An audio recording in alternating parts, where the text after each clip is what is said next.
Welcome to Inside Employment, a podcast series by Herbert Smith Freehills Kramer that explores the latest developments in Australian employment law and practice.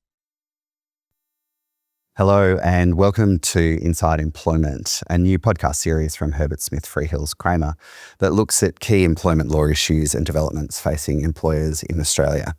My name's Drew Pearson. I'm a partner in the employment practice here at Herbert Smith Freehills Kramer.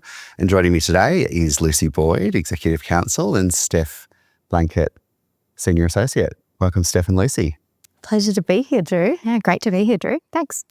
So for this episode, we're going to be looking at the topic of gender undervaluation in the workplace and see what's happening in this space. I think this is set amongst a broader environment of focus on diversity, equity and inclusion. There's obviously been a lot of movement out of the US in recent times as the Trump administration has gotten well into its second term.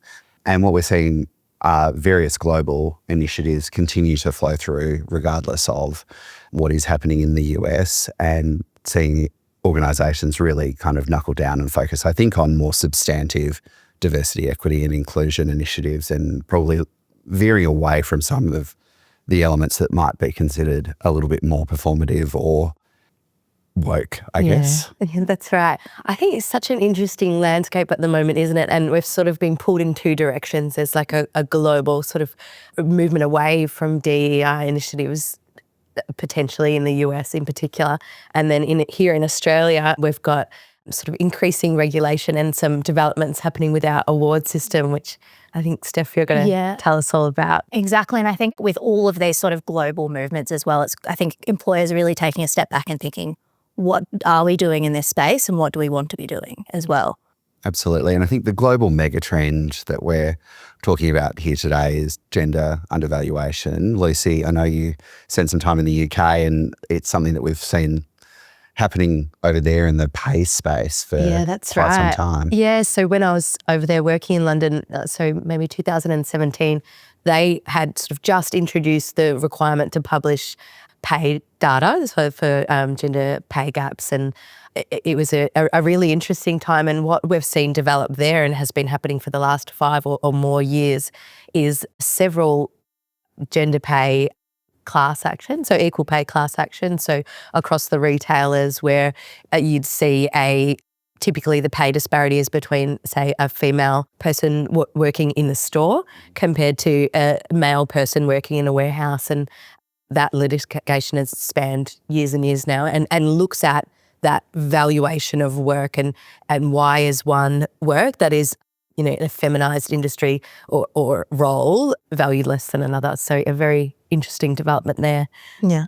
And I guess part of the Albanese government's mandate going to their first term in Parliament was about getting wages moving and addressing a gender imbalance in particular industries. We've seen that process kick off in the Fair Work Commission, Steph. Yeah, we have. So if we take sort of a bit of a rewind, there's been a process in a couple of other industries first to begin with. So there was the aged care decision and also the teachers decision, and that sort of saw a bit of a realignment of the rates in those industries that have typically been quite female dominated and looking at the work value in those industries. But then now if we move on and thinking about it, the Fair Work Commission has now done a review of 5 modern awards that they identified as the priority ones. So a couple of those included some particular classifications in the SHADS Award, also the Pharmacy Award, the Health Professionals Award, and then a couple of others that sort of overlap too. Children's Services is also in there. Where that's kind of gotten to now after a bit of a process in the last year or so is that there have basically been some proposals put forward. They have found that there has been gender undervaluation, and they've really leveraged, I think, a lot of the work from the previous aged care decision, which is interesting. And so then now it's like, well, the Commission's now sort of thinking, well, how do we, I guess, update the awards? What do we need to do? There is the lifting rates question, but I think there's also like a bit of a change in classification as well, thinking, well, how have these industries also changed over time compared to when we went through the original award modernisation process?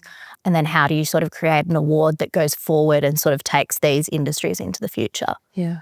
And we're talking significant rate increases so far. Yeah, definitely. So I think some of them Like I know for pharmacy, it's sort of around the 14% mark, I want to say, but there's also there is a big question around the phasing in of those rates as well. The other factor I think that's relevant is that some of these awards are quite broad in terms of where they basically touch or where they cover. For example, like health professionals is really broad. There's private, there's public, there's lots of different applications and lots of different health professions within there too. So there might not be necessarily like a one-size-fits-all approach really, and what might be happening in the market might be different to what the award minimum is as well. Yeah. I think that that's going to be the interesting piece, is how these movements to awards impact beyond the industries or occupations that the awards are touching on.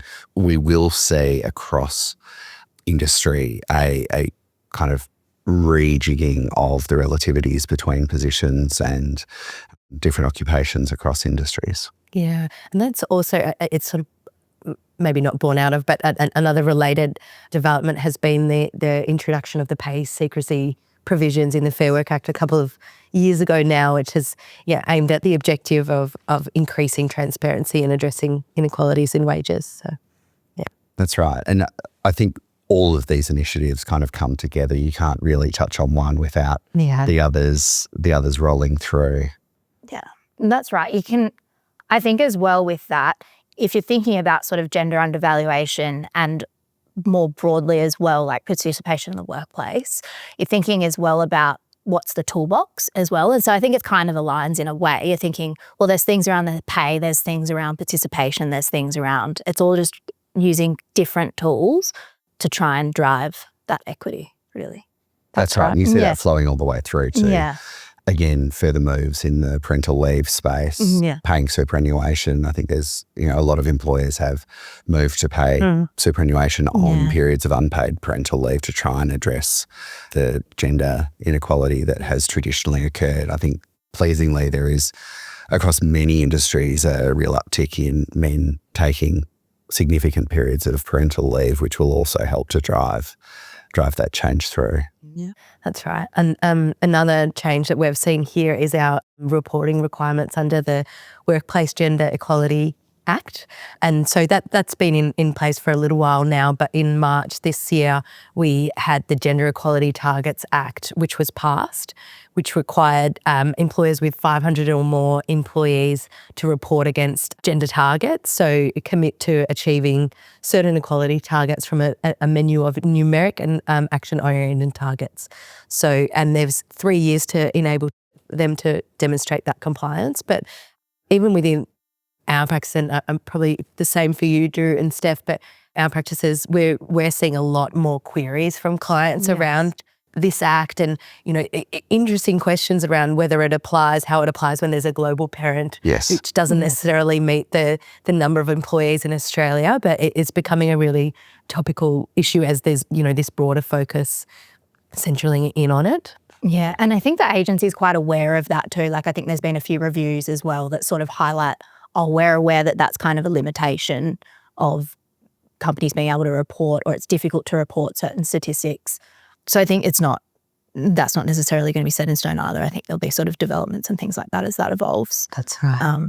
But it's really interesting. I think that's right. And I think contextualising it for HR practitioners kind of in organisations is being able to explain exactly what this reporting means to the workforce. The numbers on the page tell one story, but often there are kind of long-standing trends within the organisation that drive some of the outcomes, and you can then kind of really enhance your initiatives that are aimed at achieving kind of equality within the workplace. That's right. And I mean, it was only last year, I think, 2024, that there was first the requirement to actually publish that information. And I think that's what sort of added to this momentum, because all of a sudden you're having to explain and manage a public narrative around your gender equality figures, which, aren't necessarily understood widely by the population. Yeah, I think it'll be an interesting thing seeing how employers decide to pick from the menu of target, shall we say. Like it's an interesting choice, because I think ideally you'd like it as an employer if the targets or whatever they're sort of focused at can totally overlap with what you're doing internally as well.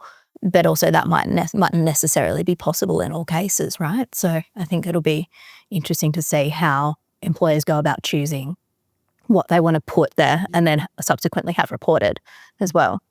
I think that's right. And I think that probably ties back into where we started today, which is the drive towards more substantive DEI initiatives and ensuring that there are certain statutory reporting regimes that you need to comply with, but then the various workplace indices and other external facing initiatives aren't necessarily always the best measure of, are you achieving change within your organisation? Are you achieving what your organisation needs in its context, with its customers, with its kind of industry? And so that drive towards meaningful initiatives that actually change the day-to-day lives of employees. Yeah, I agree completely.